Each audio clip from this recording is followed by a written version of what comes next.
Bismillahirrahmanirrahim. Assalamualaikum warahmatullahi wabarakatuh. Guru hebat, negara kuat. Kembali bertemu lagi dengan saya Rahmat Patansi di pembelajaran bahasa Indonesia materi untuk kelas 10. Sebelum kita lanjut pada pembahasan kita pada kali ini, saya menginginkan adik-adik sekalian untuk berdoa terlebih dahulu. Silakan berdoa.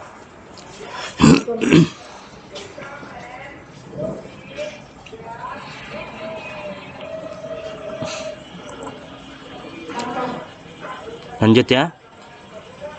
Materi untuk kelas 10 berjudul berdebat dengan indah.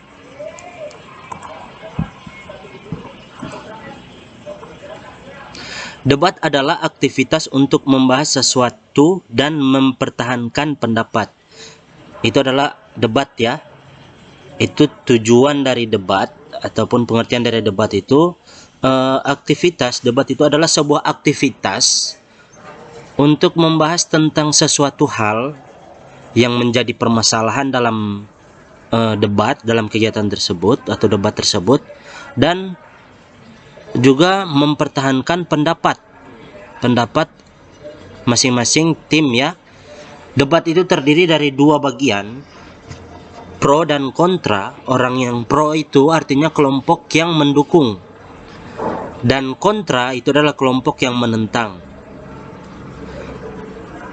Saya yakin kalian pernah melihat bentuk-bentuk debat di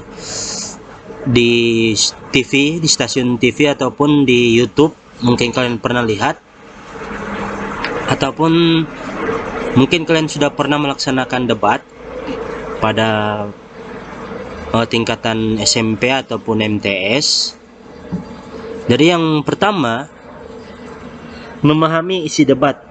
Jadi untuk mengikuti kegiatan debat ataupun untuk terjun dalam dunia debat, yang pertama, langkah pertama itu kita harus memahami isi debat.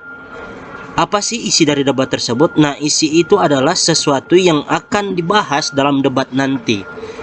Di sini juga kita harus menggaris besar, kita harus garis bawahi bagian-bagian penting dalam isi debat yang nantinya akan menjadi sebuah acuan kepada kita untuk mengembangkan debat tersebut ya. Yang kedua, mengonstruksi debat. Yang ketiga, menganalisis isi debat. Jadi menganalisis ini mencari tahu ya isi dari debat itu sendiri. Yang keempat, mengembangkan debat. Yang keempat ini mengembangkan debat. Cara mengembangkan debat itu ya kita dengan ikut terlibat. Ya, perhatikan ya. Ini adalah kerangka pikir dari debat itu sendiri. Berdebat dengan indah. Ini ya, 1, 2, 3, 4. Dan masing-masing itu terdapat 2, ada yang 3 juga. Menemukan esensi debat. Yang pertama, merumuskan batasan debat. Jadi, dalam debat, dalam kegiatan debat itu ada namanya batasan ya. Batasan itu gunanya untuk membatasi kita agar tidak keluar dari materi pembahasan, ataupun jika kita hanya membahas tentang masalah kehidupan sosial masyarakat Kota Mobagu, berarti kita hanya membahas kehidupan sosial masyarakat Kota Mobagu saja. Yang berada di luar Kota Mobagu, walaupun masih daerah sama, contoh Bola Mongondo ya, contoh kita akan bahas tentang induk, masyarakat yang ada di induk, itu tidak bisa karena kita hanya membatasi batasan masalah yang kita rumuskan atau yang kita bahas itu hanya sekitar daerah Kota Mobagu, seperti itu ya. Gunanya untuk membatasi agar kita tidak melenceng dan tidak keluar dan pembahasan tidak melebar kemana-mana, itu gunanya ya. Yang kedua, mengidentifikasi unsur-unsur debat, mengidentifikasi unsur-unsur pembentuk dan pembangun debat. Itu kita harus cari tahu juga, harus kita identifikasi, harus kita lihat, harus kita perhatikan agar tidak terjadi diskomunikasi ataupun kesalahan kesalahan yang akan terjadi di dalam lapangan nanti. Berikut merumuskan tata cara debat. Nah, tata cara debat ini adalah sebuah aturan debat. Jika kalian mengikuti debat, maka ada aturan-aturan yang harus dipatuhi dan tidak boleh dilanggar oleh masing-masing kelompok. Kenapa? Karena aturan itu adalah sesuatu yang mutlak dalam debat untuk menjaga keindahan berdebat dan untuk tidak menimbulkan kesalahpahaman ataupun tidak akan menimbulkan masalah-masalah yang baru. Bagian kedua, mengonstruksi bagian-bagian dalam debat. Yang pertama, merumuskan mosi. Mosi berdasarkan isu atau permasalahan yang sedang berkembang. Mosi ataupun pendapat ya, berdasarkan isu atau permasalahan yang sedang berkembang. Jadi semua itu harus berkaitan dengan masalah yang sedang berkembang, dalam artian masih dalam batasan ya. Menganalisis pendapat dan argumen yang disampaikan tim afirmasi, tim oposisi, dan tim netral terhadap mosi, terhadap argumen ya, argumen ataupun pendapat ya. Jadi bagian ini yang dimaksudkan itu argumen ataupun pendapat yang disampaikan oleh pihak yang lain. Menyimpulkan hasil debat. Nah, pada kegiatan setelah debat itu selesai, ada namanya menyimpulkan atau kesimpulan dari materi debat tersebut. Kesimpulan itu adalah sebuah output yang merangkum semua pembahasan menjadi singkat, padat, dan jelas. Menganalisis isi debat. Menganalisis pendapat tim afirmasi, oposisi, dan tim netral dalam debat. Netral ini adalah tim penengah ya, tim penengah.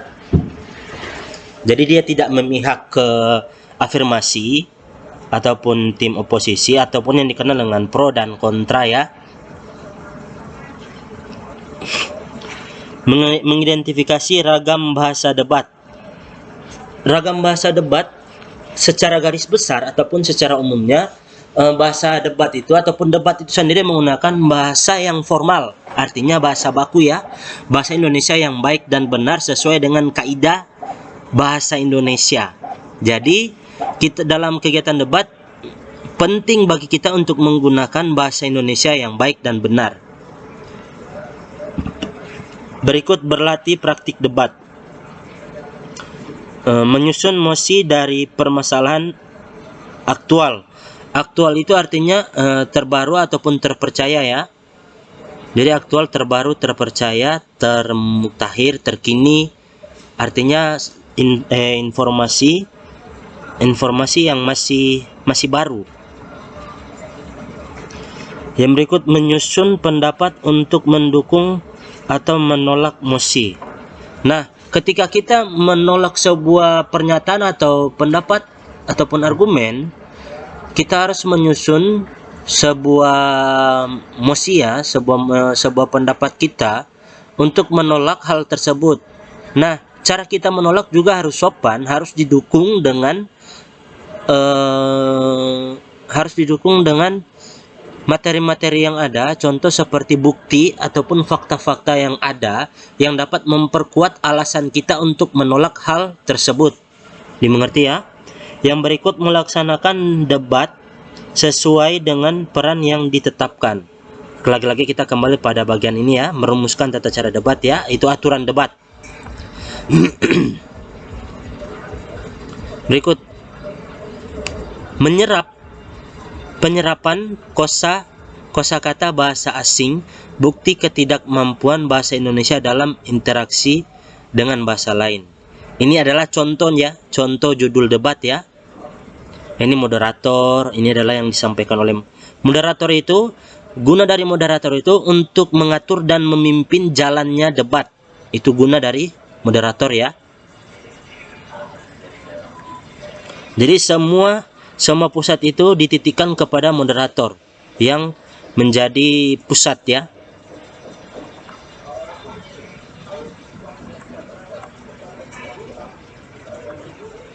Nah, moderator Nah, ini adalah contoh ya, contoh yang disampaikan oleh moderator. Ini contoh yang disampaikan oleh tim afirmasi ataupun pro ya. Saya setuju bahwa kosakata bahasa asing masuk ke dalam penggunaan bahasa Indonesia karena ketidakberdayaan bahasa Indonesia. Ya, ini adalah contoh ya. Jadi silakan kalian lihat dan kalian baca. Ini adalah contoh dari tim oposisi ataupun tim kontra. Ini adalah tim netral. Silakan dilihat ya, dilihat dan dibaca. Sengaja saya masukkan ke dalam materi ini untuk masing-masing contoh dari tim itu agar kalian lebih mudah mengerti dan memahami. Jika terlalu cepat saya scroll, silakan kalian pause ya.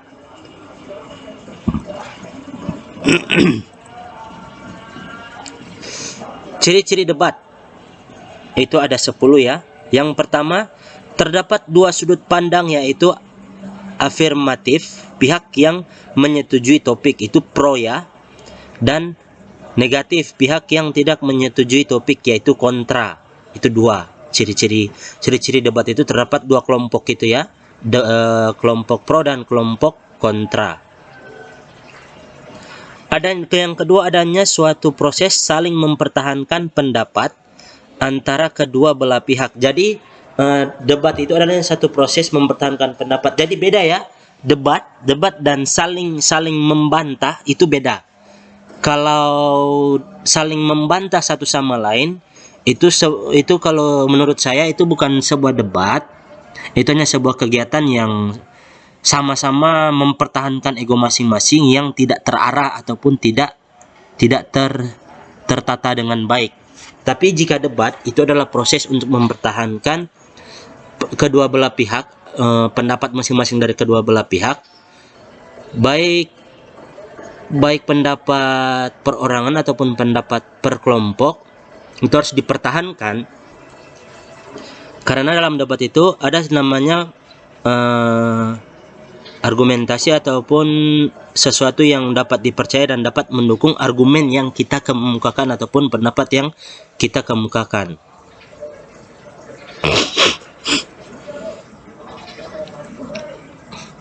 Berikut, adanya saling argumentasi yang tujuannya untuk memperoleh kemenangan. Jadi argumentasi yang diadu di sini itu pendapat-pendapat yang memang masuk akal dan tidak melenceng kemana-mana, yang bertujuan untuk memperoleh sebuah kemenangan. Ya, paham ya? Yang ketiga, hasil debat diperoleh melalui voting atau keputusan juri. Itu jika kita dalam mengikuti kegiatan perlombaan debat.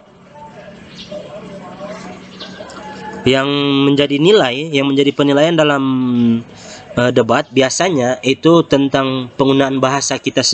Apakah bahasa yang kita gunakan sudah tepat dan baik, benar? Jika sudah seperti itu, maka nilai yang akan kita peroleh mungkin kemungkinan besar itu baik, nilai yang baik.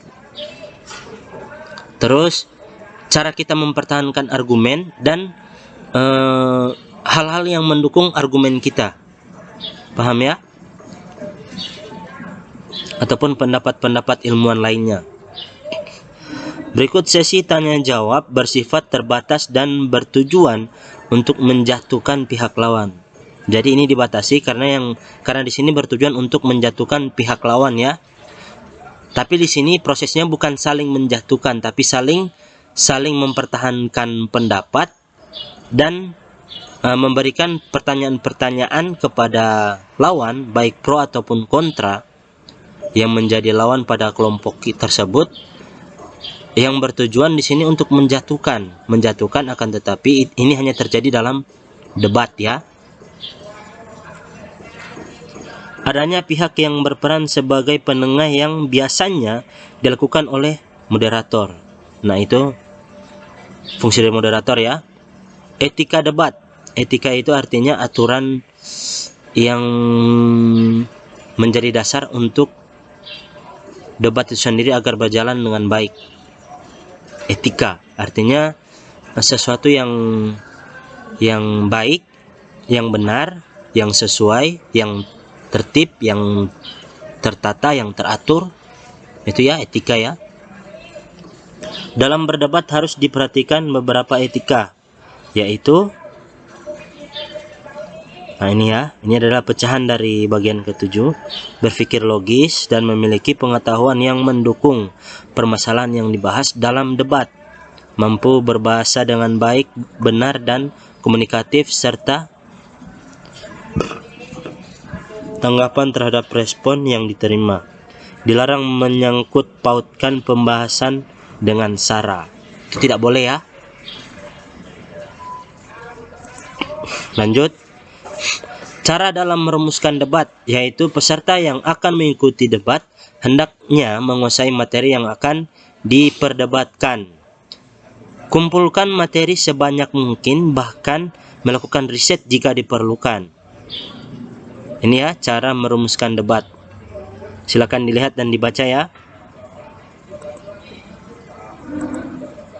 Nah, cukup sekian materi yang saya sampaikan kepada kalian. Insya Allah bermanfaat. Dan jangan lupa, jika ada hal yang tidak kalian ketahui atau ingin tanyakan, silakan tanyakan ke saya. Insya Allah akan saya jawab dengan baik. Sekian yang dapat saya sampaikan. Terima kasih. Wabillahi taufiq hidayah. Wassalamualaikum warahmatullahi wabarakatuh.